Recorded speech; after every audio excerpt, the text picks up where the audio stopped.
Hello, everyone, and welcome to my Digital Citizenship Inquiry Research paper. My topic, including digital citizenship, what is it and can it be learned in the classroom? Can we teach our kids how to be good digital citizens? Is there a way we can fit it into our curriculum? Is there a way we can review it and have children think about doing good while they're online and being attentive to what is going on and protecting themselves, being safe, and being responsible? My rationale for this study is kids are not familiar with digital citizenship because they have never learned it. They may be savvy with YouTube and Facebook and chatting and uploading, downloading pictures, videos, Facebook, all that stuff. Just because they're familiar with that does not mean that they understand digital citizenship. So, second part, teaching digital citizenship in the classroom is a great way to provide the information on building a positive digital footprint and keeping our children on target for being good digital citizens as they grow older, as they go from elementary school to middle school to high school. Another thing I found, which gave me an idea for my rationale, is many parents are unaware of the dangers that lurk online, and they too need to be educated on those issues. Parents need to know that when their kids are in school, their kids are safe. And parents also need to know that when their children are online, that there is some trouble that they can get into, some very deep trouble.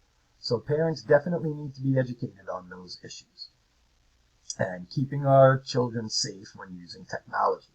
Online, Facebook, remember, cyberbullying has become a huge problem in schools, outside of schools also.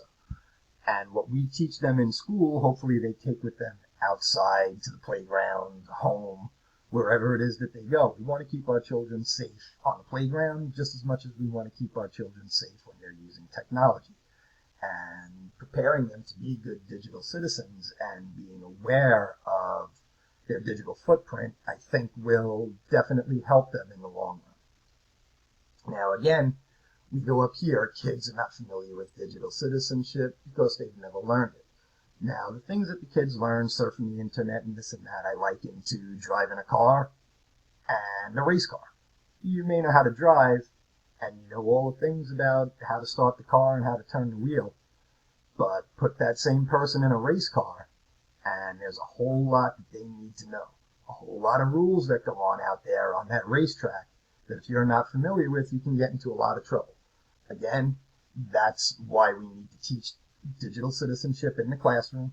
It doesn't have to be a full period, but we have to get this information out there so that students understand the importance of being a good digital citizen and their reputation online, being their digital footprint. My research process started just in the last week of school. Communication with teachers, parents, and administration.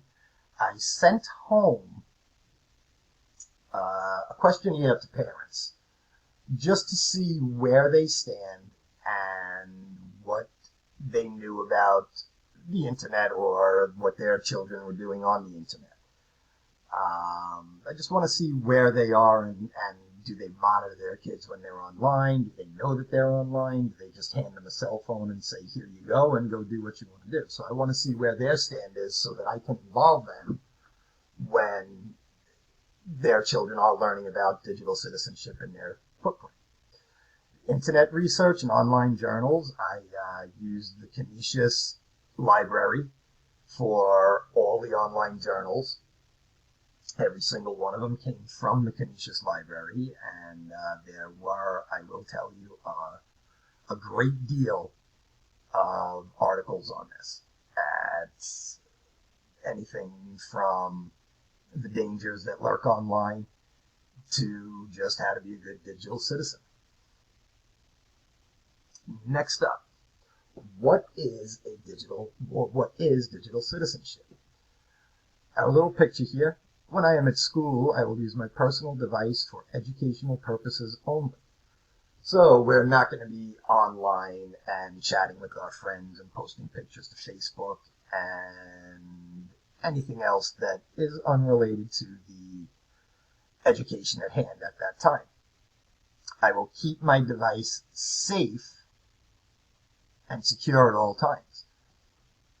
Now, people may say, one teacher actually said to me, she's like, I don't want to be responsible for their cell phones. Well, we need to teach these children how to be responsible for them, and we, as teachers do need to be responsible for that too, and it's part of the way life goes now in the classroom. So, you know what, we have to include that safety in there. We want these kids to have these devices to use when they can use them. I listen to my gut. I make sure that I am safe and appropriate when I am online. Now, this little blurb right here, this little quote, I will follow copyright laws and will remember to cite sources I use for all my projects. Citing is very important. It's very important to me. It's very important to the person who created. Now, this picture here was taken from a royalty-free website.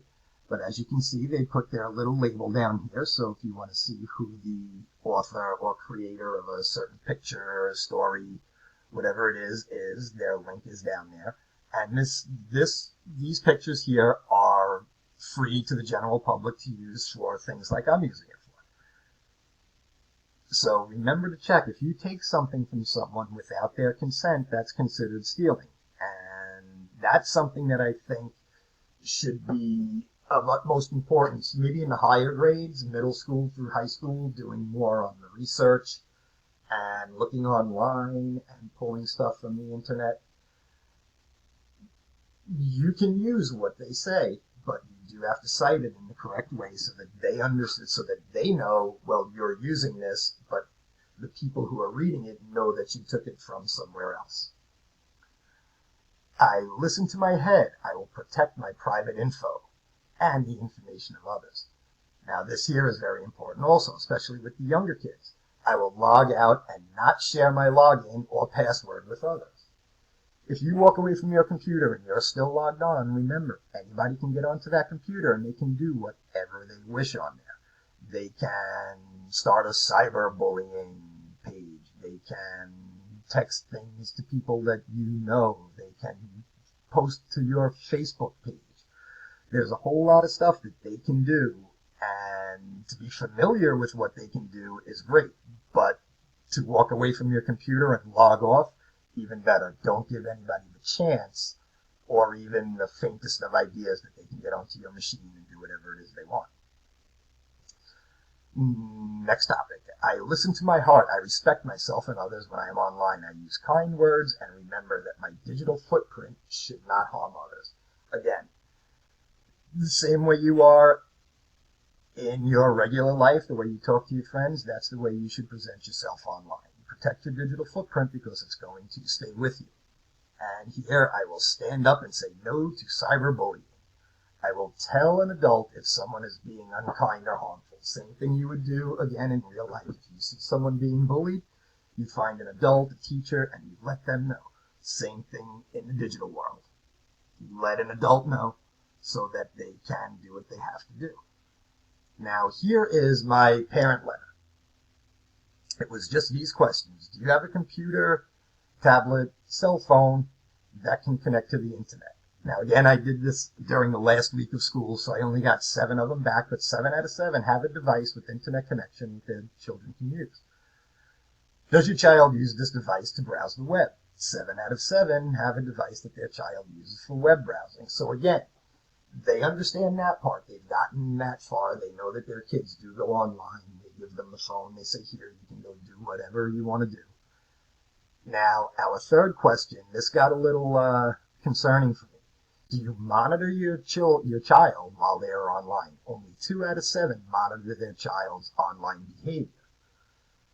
Granted, I understand parents are busy, but there are blockers, filters, certain parental blockers that can be put on the internet to block kids from getting onto inappropriate websites. Now, again, we have to make sure that our kids stay away from the kids who know how to work their way around those blockers. And there are kids out there that do have that negative influence, and they can figure out how to get around those blockers. And here, final, are you at all familiar with digital citizenship?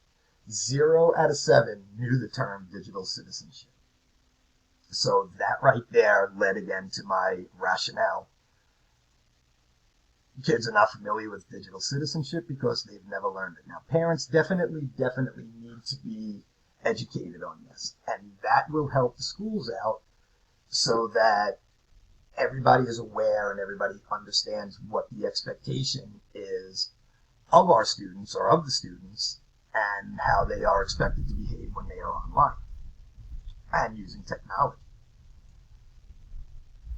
Can digital citizenship be taught in the classroom? Yes, it can. Digital citizenship is growing, and if we look here, just to break away from there for a second, there is, here we go. Let me log in as a teacher. There we go. Get trained. This is for teachers. They have a topic getting started, the importance of blended learning, classroom pacing, implementation options, student reporting, sample sessions, mix and match. Notice they're on the computer there. That is the get trained part. There is a mobile user. Look, that's, sorry about that. Let me back myself up here. Okay, that comes from a website which is called Common Sense Education. Now, through this website, there is digital citizenship right here, and they have an idea or kind of a maybe a set structure that we could use. Internet safety, privacy, security, all on down the line. The importance, cyberbullying, digital footprint, information literacy, all the way across the board. K through 2, 3 through 5, 6 through 8, 9 through 12. This is how they would present it in the units, and you can find all of this information online. So this would be great as a professional development for teachers, which they also have professional development. Curriculum training, webinars. So yes, it can be taught in the classroom, and our kids can learn how to be good digital citizens in the classroom.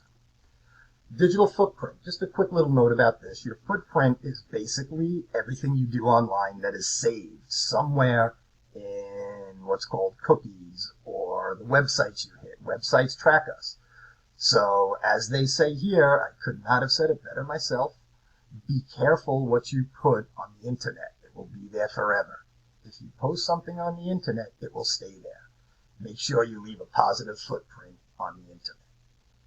When you get on, think, would I do this if I wasn't on a computer and I was just talking to a friend? Some people may feel that it's easier to be anonymous. So be careful what you put on there. And remember, it's going to stick with you, and it's going to stay with you for your life. Now, this here, very quick in my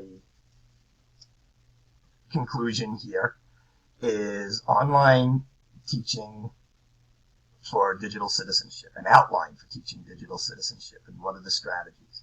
Teach age-appropriate content, incorporate applications such as Digital Passport, which I had shown before, and most importantly, educate the parents. Parents need to know what is going on and what their children are doing. So, in conclusion, we've seen that digital citizenship is very important. It is how people are acting online, their behaviors online. And we saw with our digital citizenship comes digital footprint. And our digital footprint, again, it's almost like a fingerprint. It's what you do online, and what you do online will follow you. So again, remember, our kids are in a technology world and they are working with it every day, and they need to be safe and responsible.